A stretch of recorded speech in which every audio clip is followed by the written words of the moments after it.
त्यांचं पुन्हा एकदा स्वागत। तनिष्का स्त्री प्रतिष्ठा अभियानांतर्गत आयोजित कार्यशाळेमध्ये नंदुरबार जिल्ह्यातील सातपुडा विभागातल्या आदिवासी महिला सहभागी झाल्यात। आमचे प्रतिनिधी महेश बागल यांनी या आदिवासी महिलांशी संवाद साधलाय। सकाळ माध्यम समूह साम टीव्हीच्या अभिनव उपक्रमामध्ये जी कार्यशाळा आयोजित करण्यात आलेली आहे, आज मुंबईतल्या हिंदू जिमखान्यावर, तिथे महाराष्ट्रातल्या कानाकोपऱ्यातून महिला आलेल्या आहेत। अशाही काही महिला आलेल्या आहेत ज्यांच्याकडून कुणी अपेक्षा केली नसेल, पण त्यांनी अशी गोष्ट त्यांनी करून दाखवलेली आहे।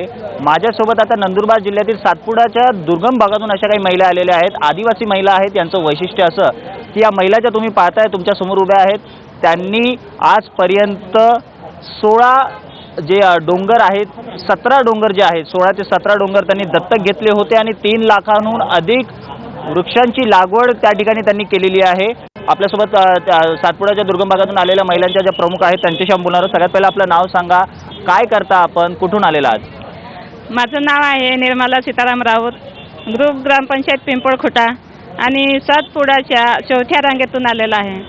बरं, कशा प्रकारे ज्या तुम्ही आदिवासी महिला आहात, कशा प्रकारे तुम्ही तुमचं काम करता आहात, काय चालतं नक्की? हां, आमच्या आदिवासी भागात पूर्ण महिला घरोघरी जाऊन महिला शक्ती निर्माण केली आणि गावातले जे काही विकास कामं केले आहे ते पूर्ण एकत्र येऊन कामं केलेले आहे आम्ही। बरं, नक्की आज जी कार्यशाळा आम्ही इथे आयोजित केलेली आहे त्यामध्ये तुम्ही आज भाग घेण्यासाठी आलेला आहात। कुठल्या नवीन गोष्टी तुम्हाला शिकायच्या, काय अपेक्षा आहेत तुमच्या? आमच्या नवीन गोष्ट शिकण्यासारखं तसे पुष्कळ याच्यातून शिकण्यास भेटेल असं करून आम्ही इथे आलेलो आहे, जेणेकरून जे काय गाव पातळीवरील जे लोक आहे त्यांना अजून त्या योजनेपासून महत्त्व पटवून घेण्यासाठी इथे आलेलं आहे। त्यांच्यासोबत आलेले एक इसमही आपल्यासोबत आहे ज्यांनी इथपर्यंत आणण्याचा प्रयत्न त्यांना इथे केलेला आहे। सगळ्यात पहिलं आपलं नाव सांगा।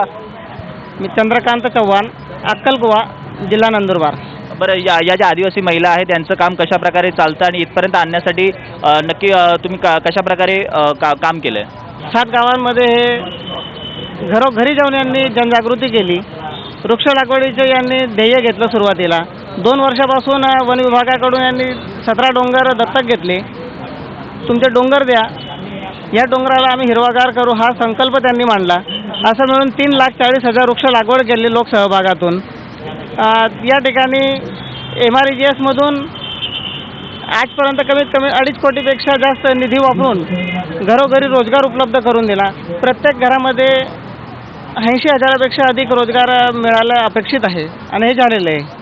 तर नक्कीच इथे आपण पाहिलं की महिलांच्या सन्मानासाठी पहिलं पाऊल जे आहे ते महिलांनी स्वतःहून इथे पुढे टाकलेलं आहे। आज या कार्यशाळेमध्ये येऊन एकंदरीत या कार्यशाळेचा पुरेपूर लाभ घेण्याचा प्रयत्न या ठिकाणी आज होणार आहे। कॅमेरामॅन नितीन बोडारेसह महेश बागल, साम टीव्ही, मुंबई।